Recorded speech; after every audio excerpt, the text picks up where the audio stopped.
Welcome to the Probate Mastermind podcast. These episodes are recorded live once a week and are hosted by the alltheleads.com coaches. Agents, investors, and wholesalers join the coaches for everything from marketing tips, sales psychology, live deal analysis, transaction engineering, advanced real estate strategy, and personal development. You will learn to get more listings, more deals, and find financial freedom by listening to these episodes. Be sure to catch show notes at alltheleads.com/podcast and join our free Facebook mastermind community, All the Leads Mastermind. Welcome, awesome agents and investors nationwide. Today is Thursday, June 3rd, 2021, and this is Mastermind Podcast number 330. A couple quick reminders. Bruce should be here momentarily. My partner Tim is on the road today. Bruce is finishing up a coaching call, and he'll be here momentarily. Just remind you that we do have two ongoing contests every week. We have our Winner of the Week, which just requires either a listing or a sales contract, probate specific. And then we have our Idea of the Week. Since the incredible seller's market has become stronger all the time, we're just looking for outside-the-box ideas, and we've had some great ones lately. Joe Lehman shared with us the idea of prospecting absentee owners. A lot of time those people were unintentional landlords. I thought that was a great idea. And then we had an idea last week. Someone was, I think it was Carol, was cross-referencing the leads and looking for unclaimed property, and she was leading with that. Kind of a really unique way of providing extra value. We're open for any ideas that you guys have, and looks like I'm going to go it alone here, guys. Bruce will be here momentarily, but we do have three in the queue. We always have room for more, so let's go ahead and get started. Appreciate y'all being on time. Let's go to our first caller. First up this week is phone number ending in 9902. You're up first. Hi, this is Rick Wilson, Lantern Realty here in the Charlotte area. Just thought Hey, Rick. Tune in. How are we doing? I have to say, I'm not sure who I'm talking with. I apologize. Oh, that's okay. This is Jim Sullivan. Jim, Okay, I'm one of the... I thought when you were talking that you mentioned that Jim, meaning yourself, was out. No, TIM is on the road and JIM is here. Okay, all right, you're on board. Okay, so anyway, now I was actually attending a webinar this week on Zoom, using the Zoom platform, because I thought that would come in handy. Obviously, during this virus pandemic, it would have been even more helpful had I been able to use it, or had a purpose, I should add. But now I see that I may have a purpose for using this regardless, because a lot of times it's just easier for people to get on Zoom or some other platform like it and meet with you as opposed to driving somewhere or meeting somewhere. I think that has a lot of appeal. And I wanted to get your take, Jim, on, I know a little bit about Zoom, not enough to really use it effectively yet. I've got to really buckle down and study the platform. But I also have, I think I've heard of another platform or two out there, and wanted to get your take on what you thought was the easiest one to use and the one easiest to learn. Maybe they're not both the same. And I hear about tips about you need to wear makeup, you need lighting and cameras and all that. Get your custom camera crew ready. And fortunately, Bruce came on just in time. Bruce is here now. I am the second oldest and least technologically proficient of my partners, and Bruce is the youngest and most proficient. So he arrived just in time. The question, Bruce, from Rick was he's just getting used to using Zoom, and if you had any tips for using it, and you probably heard the rest of it, if there's anything else that you think is any better. Yeah, Rick, did you have a specific extra platform that you were going to ask about, or were you just asking? No, not actually. None really comes to mind. I know they're out there. It's got to have some competition. I think I've heard of one or two, but Zoom is so, they dominate the platform or the... It's pretty much because, in my opinion, they're the best.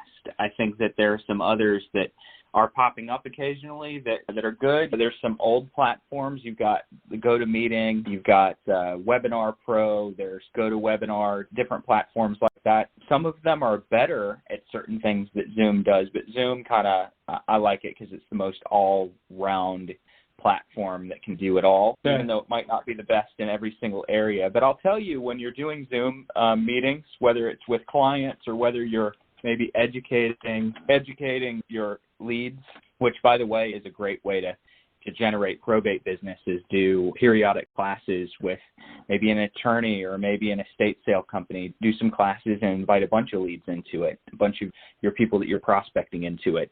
But when you're doing this, it is important that you have good sound. Sound is probably the most important thing.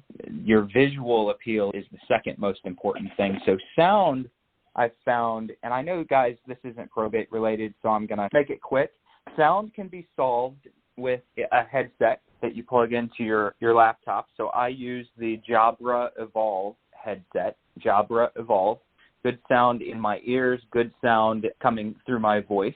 Or you could go out and you could get yourself a Blue Yeti microphone, because I don't care what people sound like on my end as long as the sound into the class or into the meeting is good. So a Blue Yeti microphone just plugged into your computer through Zoom is amazing sound. That's what I use when I teach classes. And then all you really need to do for lighting and visibility is maybe get yourself an external webcam, a Logitech webcam that just sits on top of your computer, is really high 4K quality, and then get a couple of lights and bounce them off of the wall.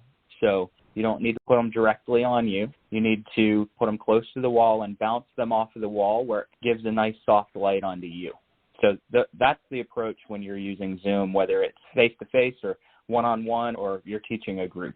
Okay. And Rick, I know very little about it, but I was just going to add, wear pants and don't turn on your cat filter. The last thing I'll ask, and I know we don't want to spend a lot of time on this, but you can go to YouTube. I'm sure there's plenty of advice and counsel on what to do there, because sometimes you get bogged down. I don't know this about Zoom, but because I hadn't really studied that hard, but there's a lot of selling going on while you're trying to learn. Would you recommend their platform to teach you, or go to YouTube, or maybe both? Are you talking about teaching you Zoom? Yeah, teaching. There's certain tricks to the way. For example, just go on YouTube. Zoom's not a difficult platform to learn. Just jump over on YouTube and pop it in, and you'll get about 1 million videos that all show you the same thing. But it's really not difficult to learn. You want the appropriate platform. There's different levels, but even a basic one is good for you if you're using small groups and under 30 minutes. If you want more, you're going to end up paying like $10 or $15 a month for anything that you would need until you get big. And then it costs a lot more. Yeah. Okay, interesting.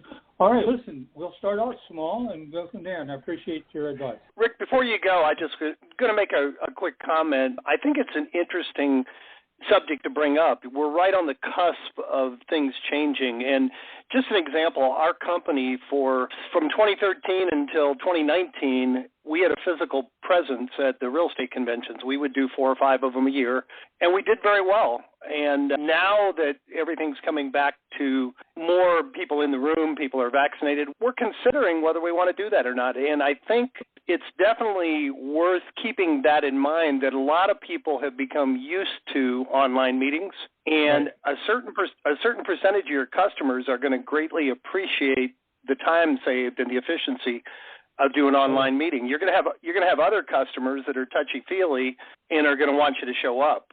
So it's like anything else, though. I think some people, I've already started to notice that attitude a little bit with people, like, you mean we can't do it on Zoom? They become spoiled by being able to stay at home and do it. So I think that option in any part of your business of giving the people that like the convenience the option, and giving the people that like the in-person presence that option also. So I think it's a timely thing, and it's definitely worth playing with and considering. And you had something you were going to add? No, I was going to say I think it's indispensable at this stage. I think we've turned that corner. And yes, like you said, I'm a touchy-feely type myself. Using this technology is a little uncomfortable. I'm a little camera shy. I'm not I will never win another beauty contest, so I'm past that part. But I am vain enough to look into a camera and go, who's that old guy? Yeah, so I have to overcome that, but I think I will. I'm a salesperson. I was born to be one, so get over it and on with it. That's what I say. Okay. Great attitude. All right, we thank you for participating. Appreciate it, Rick. We have two more in the queue, guys. We got plenty of room for more. We got a pretty good presence on the call. Don't be shy. We're looking for our winner of the week. We're looking for our idea of the week. And just hit *6 and then hit 1 and you can be next in the queue. Next up is phone number ending in 0544. Hi, Jim and Bruce. It's Mike Record again with EXP here in DFW. Hey, Mike. Haven't been on for a while. Hey, to the previous caller, what I'll tell you, Zoom is like fresh as, well, in gardening, the whole thing is fresh as asbestos, right, for food and everything. I don't know how you beat in person. There's just no message degradation. So anytime we use any other tools, there's going to be some degradation. But sometimes it's all you have. And that brings me to my hit of the week. I got a call and said, hey, you sent me like 3 letters. We need to talk now. So that was great. Just when I think that's just an ante up and is very effective, I've had 3 or 4 hits this year just from the letters. So that's a big win. My listing presentation is tomorrow. In order to get to the listing tomorrow, we had to do a Zoom call with the heirs. And sometimes when you guys go through your deals, you'll realize that's one of the hardest things to get everybody on the same page. But Zoom worked really well for that, okay? And I was already warmed up with the trustee, so there was, well, trust there. And the heirs that were sensitive, it really paid off. I think they could see you as much as they could feel you, so to speak. And it did help convey if I couldn't be in Massachusetts and Connecticut at the same time from Texas. So sometimes it's just the right tool for the right place, and it was all we had. But I'll always opt for going ahead and being in person if I could do that, okay? Sure. I actually got on, so I thought I'd throw my 2 cents in. I don't know if I get deal of the week, but I'm going to get that listing tomorrow. So you guys just tell me where to send the listing presentation so I can. I didn't know you had a contest. I might have been on more. No, just kidding. Go ahead. To your point, Mike, and I think it's important that we recognize this. There's a good mixture of real estate agents and investors that come to these calls, and I think that this is good advice no matter what type of business you're in, on the investment side or real estate side. But a lot of times we go out there and we're swinging for the fences. We're going for that home run all the time. Yeah. And many times you spend so much time working inside of your business or chasing that big deal or doing something that you forget what it's like to get on base. I'm using that baseball analogy. This I was just sharing with someone just before I jumped over here on our mastermind call that a few years ago, I was chasing an investment deal that was a development in Georgia, and I chased it for about 8 or 9 months. And the day before, I was about to make $2 million, and that's as much as I'd like that to be peanuts. That's not peanuts. I was about to make $2 million, and the deal fell apart at the closing table the day before.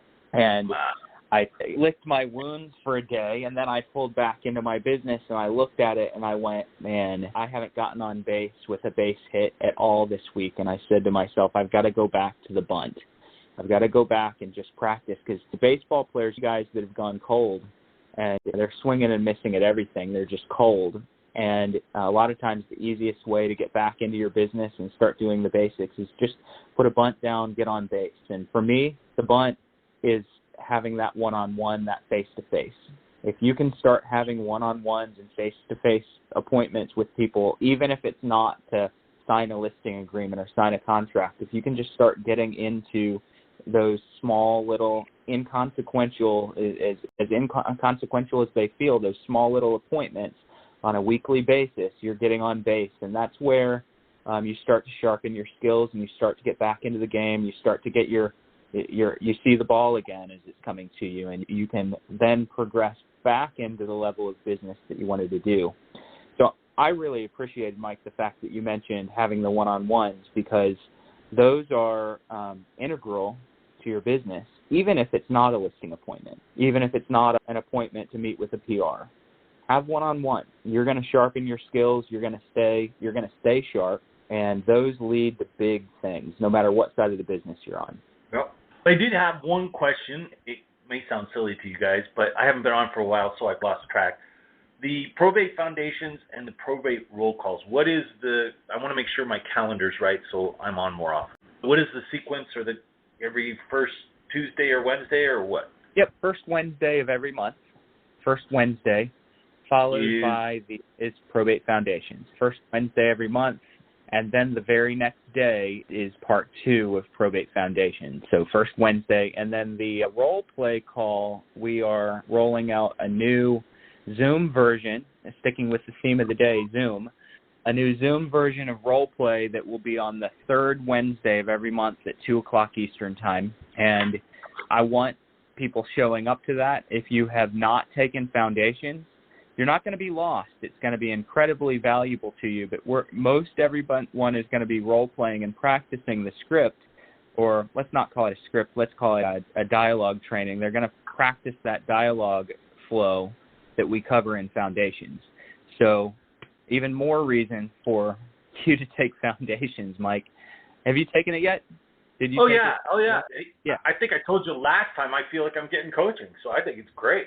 So Probate, just to be clear, I got a little lost there trying to write all this down. Probate Foundation 1 is on the first Wednesday of the month, and the second Wednesday of the month is Probate Foundation 2, and the third... No, go ahead. Forgive me, man. Forgive me. Yeah, so Probate Foundation 2 is the very next day. It's Thursday. So I can't call it the first Thursday of the month because it might be the second. So just know that it's Foundations is always 2 days back-to-back. Wednesday, Thursday. Wednesday, Thursday. Yep. And then the role play. Okay. Yep. And of course, we get a good bit of role play in on that Thursday, that Foundations class as well. We try to do a fair amount of role playing in that also. Okay, good deal. All right. So those are once a month things, and then the Mastermind. Yep. Mastermind's going to continue to be weekly. All right, great. Okay, thanks so much for straightening me out on that. I made it clear as mud. Thanks for asking. I'm sure everybody else was wondering too. All right, thanks. Thanks, Mike. Mike, just to add to what you were talking about, Mike, it sounds like you haven't done the role play yet, right? The Foundation's role play? No, I did the first one. This was back when Bruce was re-scrambling things and getting it set up, and he said, I think this is going to be the schedule, but don't hold me to that. At least this week or this month it will be. So I went to the first one,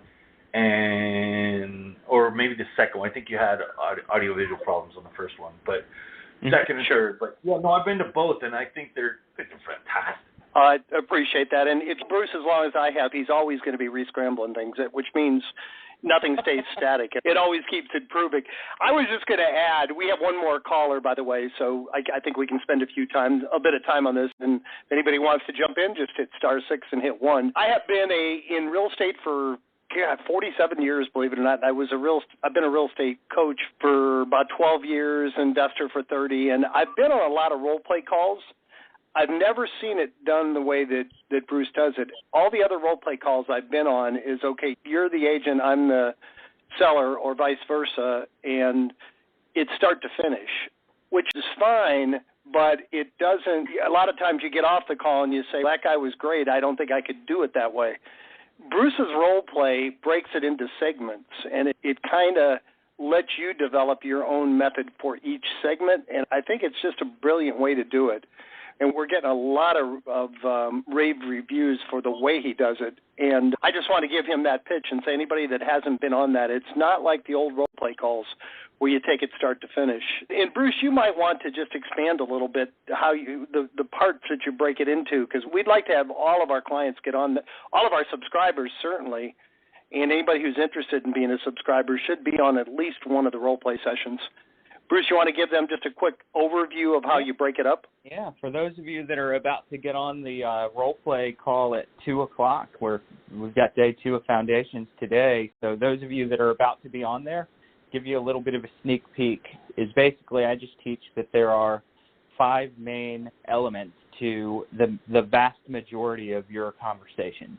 So the vast majority of your conversations are all going to start with an introduction. Okay, so what's that introduction need to sound like? What are the pieces that you can't do without in that introduction? So we start with something as simple as just the greeting.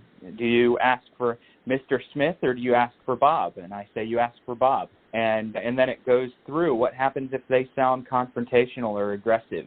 What do you do then? Or what do you do differently if they sound amiable and agreeable? And then we move through that introduction, which, by the way, there are four parts to your introduction. I teach you all 4. At the end of teaching you the 4 parts to your introduction, everybody breaks out into small groups and they practice their introduction alone. So we're not practicing the whole call, we're practicing our introduction so that we've got it down. Then we move into our elevator presentation, which we've for years called it the USP. I really don't care if you call it a unique selling proposition or an elevator presentation, as long as you get it. So I teach you what the elevator presentation needs to sound like. I teach you what your conversational hook questions need to sound like. Those are the questions you ask when you're done presenting that create a conversation. I teach you what objections you're going to get and how to handle those. And then lastly, I teach you how to close for an appointment. And so those are the 5 parts of the conversation that I teach. And if we have time, most of the time we don't, but if we have time, we've also gone into breakout rooms and we've practiced each of those 5 things so that no matter where you find yourself in a conversation, you pretty much have your formula for it. You have your dialogue built for that. Perfect. So, yep. Yeah, no, thanks for expanding, Bruce. And just to be clear, this is free for all of our subscribers. You can take it many times as you like. We want you to be successful with the leads, and that's why we offer this. If you're not a subscriber, it's ridiculously inexpensive if you want to try it and gain confidence before you actually get some leads. Anything else? Go ahead, Bruce. If you're not a subscriber and you want to learn the ropes beforehand, it's $149. And I'm pretty sure, Jim, you run the sales team, so I can't remember what it is. But if you just want to take that and then you're signing up in a month or two, we'll give you a credit. I don't think it's all $149. It's $50 or something toward your first set, so you can learn before you buy. You can take your process through a test run first. Perfect. And Mike, anything else we can help you with this week? Well, yeah, I guess I could add to that. I was coached through my ferry and everything for, 15, 16 years. It was great. The way that we did role play there was exactly what you said, is start to finish and, hey, here's a ball, deal with it. What you're saying that Bruce is doing, and I think it's great, is we're eating the elephant one bite at a time, not the whole thing at once. So it's, hey, let's practice this bit, let's practice this bit. And, oh, by the way, here's why that's important. So you get some great insight, and you just get to try one verse of the song rather than the whole song first. So, perfect.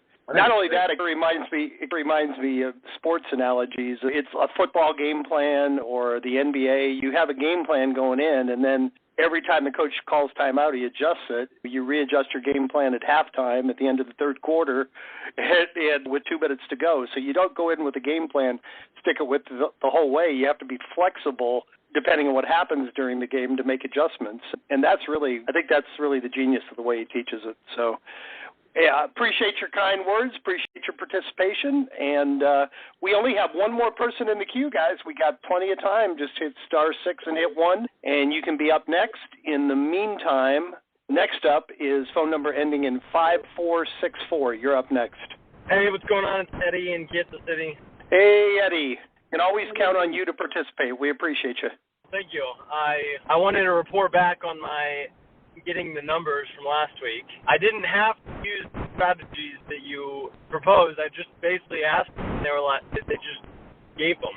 They just said, I want this much. I didn't have to use them, but once they gave you the number, you went ahead and used them anyway. I'm just kidding. Surprisingly, the numbers that they gave me were lower than, they weren't lower. They were at what I was wanting to be at. Oh, that's great. Try to beat them up. Sure. So to that point, I had 3 appointments last week, and I have 2 signed contracts and 1 more that we're trying to figure out the best way to go. What my question is in regards to is, like, the house is in terrible shape. It's been vacant for 8 years. I think the person passed away a couple of years ago. And to refresh the people listening, if they haven't been on the call, I've resent letters to so that's where most of these are coming from. So it's an old lead, and he's just ready to be done with it. In Kansas City, Kansas, they're pretty stringent on going off of the 75% of the appraised value that the probate court requires them to sell. Now, this house is in really bad shape, and the appraisal came back at $50,000. So he says the court sell for $37,500. What I'm trying to find out is is there any way to, or have you heard of this? Is there any way to get around that? there a loophole? I know you don't know Kansas laws, but anyway, that's my question. Because I was at 30. He said 30 he would understand that why I would need to be at 30. He said the court is saying it should be 37.5, which is, I could make money on it. I'm just not going to make very much money. So. Yep. I would ask the court, or I would get with your preferred attorney, and I would just ask them if they've ever seen a way to successfully challenge an appraisal. In a case like this, if the family's in agreement, it might be worth going and paying for an appraisal, third-party appraisal, and you and the family delivering it to the clerk's office or to the court. Especially if they're delivering it, then the court can see, hey, the family's really good with this. Now, my question is, why would the court enforce that 37.5? Why would they enforce that? Is it because the debts exceed the value in the estate, or is it just an arbitrary rule that they're trying to make sure that nobody gets ripped off? This isn't the first time that the court has hung up a deal that I've been trying to go after. I think it's just an arbitrary thing that the judge, for whatever reason, is really stringent upon. They weren't at one time, because at one time I bought a house from a lady, and the amount that I was going to buy the house for was less than that value. And her attorney stated that if all of the family members agreed to that price, then they could approve it. But for some reason, the judge is not allowing that to be the case right now. Quick question for you. In most states, what you're referring to only occurs if there's no will and there's a court-appointed executor. Because typically, if there's a family member who's the executor, the court doesn't get involved in determining the value or what can be accepted. And I'm not familiar with Kansas City law either, but it sounds to me like that could be the case, because in the past, if you've gotten lower offers accepted and all of a sudden you can't get this one, it just might be the mechanics of the fact that there wasn't a will and there wasn't an executor appointed, so the court is more involved in the decision-making process. And do you know that, or is that something maybe you should check with the attorney and ask him? I would like to talk to the attorney, see if he could, because sometimes I find that it's the attorneys that don't disclose to their clients that they could get less. That they're the ones who are saying this is the way that it has to be, when in reality it's not. Sure. I haven't had very many interactions with probate attorneys. I feel like they hide the truth, or they don't tell the whole truth. Have you ever been on the buyer's end and had a listing agent kill the deal and the seller would have taken it, but the agent wants them to get more? That absolutely can be the case in probate, especially if the attorney is billing by the hour. So you don't really know, but that would make sense. That very well could be the case. Yeah. So anyway, I would like to have a conversation with this particular attorney just to find out. Also, Eddie, I would just have a generic conversation with a probate attorney and understand better the mechanics of when the court has to or doesn't have to get involved in your state. Because it's Bruce, correct me if I don't know I can't think of another state we've run into where the court is involved in every single time determining the value. I think that would be pretty unusual if your state was the only place that happens. So you might want to just have that generic conversation and understand the process better. And that way, next time this happens, you'll be better able to challenge the attorney or have a conversation. Go ahead. What I've found is that like you could get full authority, then the court doesn't have to be a part of it. And that comes down to when the probate attorney files it. If they do their filing right, then you should get full authority. And so it might be the probate attorney being like, I want to have a limited authority, so then we have to go through this crap. And not to say that everyone's shady, but in my experience, most of them are shady.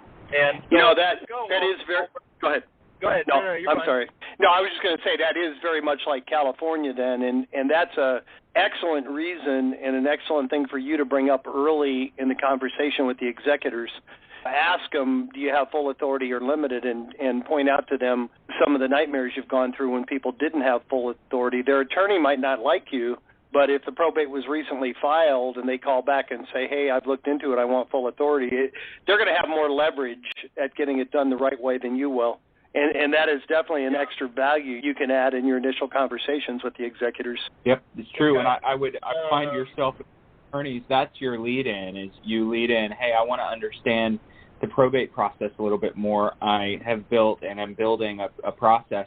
Could we have a 5-minute conversation? I think if you can help clarify some things, I might be able to bring you some business type of conversation. Yeah, okay. And Bruce, back to your point, so we've discussed doing another appraisal. The only caveat to that is if it comes back as higher, if the new appraisal comes back as higher because the market is just insane, could we shoot ourselves in the foot? So we're like, I don't know, maybe we just take the 37.5 and gamble there instead of seeing if they could come down to, because it needs to get it at 30,000. I need to buy it. The appraisal is coming at 43.3 roughly, and so I know it's only $7,000, but the market and what a house could sell for in the neighborhood is between 150 or like 120 and 150,000. So how much is it going? What's that? How much money is it going to need? What's the investment you're going to put into it after you buy it? It's going to need 60 probably. 60? Okay.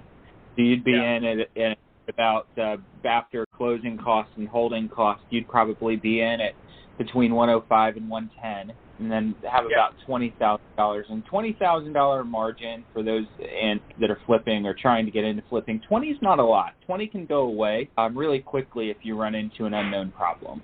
For me, 30 is my kind of baseline. I've done deals where I'm willing to accept less than 30, but I don't know, you're flipping, you're putting yourself on the line there. Eddie, question for you. I was going to say, go ahead. I'm sorry.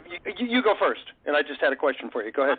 I'm going to wholesale it. I have a buyer that is trying to do owner finance sales to people, so they don't need as much equity when they're done repairing it. So I'm just going to wholesale it to them, and then they're going to do the repair, and then $20,000 is less than I want to make on a rehab. So I was just going to wholesale to somebody, make between 5 and 10, depending on what I get it for, and then let them rehab it. Eddie, I was going to just ask you, is the contract that you're working with, is it as is, or is it contingent on inspections?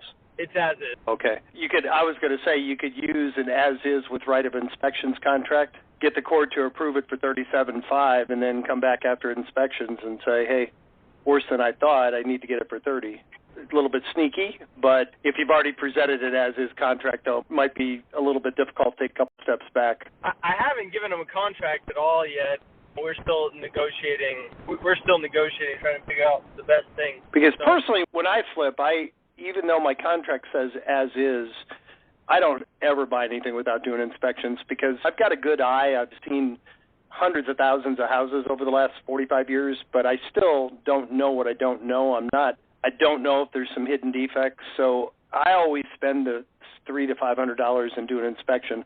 Now, if you're wholesaling, you might not be planning on doing that, but in this case, if the only way you can get the contract approved is at 37.5 and give yourself 10 days to do inspections, once it's approved at 37.5, if you come back with, you have the right to renegotiate, and it might be a little bit easier to do it at that point, and especially you'll have more ammunition to go back with. That's just a thought. If I were you and I was going to agree to the 37.5, if you have to, I would do it that way. Just make it with the right of inspections and take one more shot at getting a better price after the inspections are done. Okay. I have another question, and this is kind of a convoluted deal, but I didn't know if you have a suggestion on how. In my neighborhood, there's a condo building, and it has 4 units, and there's an old lady who's in her 70s. She lives there, and then she had a friend who owned 2 other units in the building, and he just recently died, and she was under the impression that, I assume there was some sort of a verbal agreement or a written will that can't be found, and so the estate has to go through probate, and the brother of the guy who died is going to be the one who inherits everything, but he doesn't want it and the lady who lives in the unit, she has zero money. The building is literally falling down around her. But we were going to see how should I go about trying to get brother to give his rights to this lady. He doesn't want to deal with them. What's the property worth? So it's condos, and he owns two of them. They're probably worth $200,000 each. Not in the way that they sit right now, but fixed up, they'd be worth. I think this guy had two units just to store all of his crap in it. And expensive storage. There's supposed to be an HOA because it's a technical condo, and every unit's supposed to pay a certain amount of money, but I don't think anybody's really done that. So, like, the back stairs, the reason I ended up reaching out to these people is because I was looking at the house behind it, and I noticed the fire escape back stairs were literally falling down. Like, it looks like giant death trap. And so I was like, yeah, I need to go find out what's happening there. And it happens that my realtor knows the lady who lives there, and he called me Friday, and he was like, the guy who died's brother doesn't want anything to do with it. I think the attorney that's working on it shady. Once again, we're back to that scenario. So I was going to get him a new attorney that I at least know and trust, see how we can get his shares. There's a handful of unknowns at the moment because we haven't even gotten into the property because nobody really knows whose it is. Eddie, who owns the other two units? Because to me, that would be a condo with 4 units is, if you own 2 of them, depending on who owns the other 2, if you can get control. I've seen situations like that where they will, I don't know if that's a word, but uncondoize it, turn it back into a 4-unit building, and it's not a condo anymore. But you got to at least get control. Yeah. So there's this lady Rosemary. She lives in the top unit on one side, and then there's a lady who they've been file a lawsuit against for not paying anything because the water is all metered in 1 meter, and I think the gas is all at 1 meter. And this lady hasn't paid anything in years. So they've been trying to do some litigation or a lawsuit against her to either get her to give up her unit or pay money into it.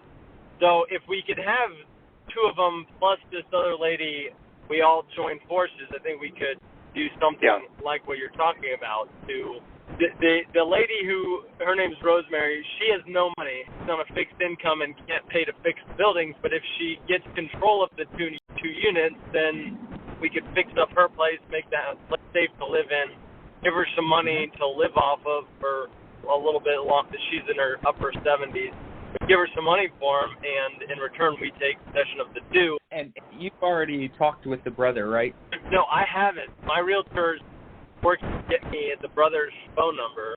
This didn't come up from all the leads. It just happens to be that this is also another inherited situation. Yeah, you got to talk to the brother as soon as you can. I would just have a conversation with the brother, say, hey, look, yes, I'm an investor. I'm really doing this because I know Rosemary, and she has one of the other 4 condos or one of the other 2 condos, and I hear you're looking to get rid of these. What do you want for them? Are you wanting anything for them, or are you going to quit claim them over to someone? So I would go to that binary question approach when I talk with him, where I give him 2 options. Do you want something for them, or do you want to quit claim them over to someone like like Rosemary?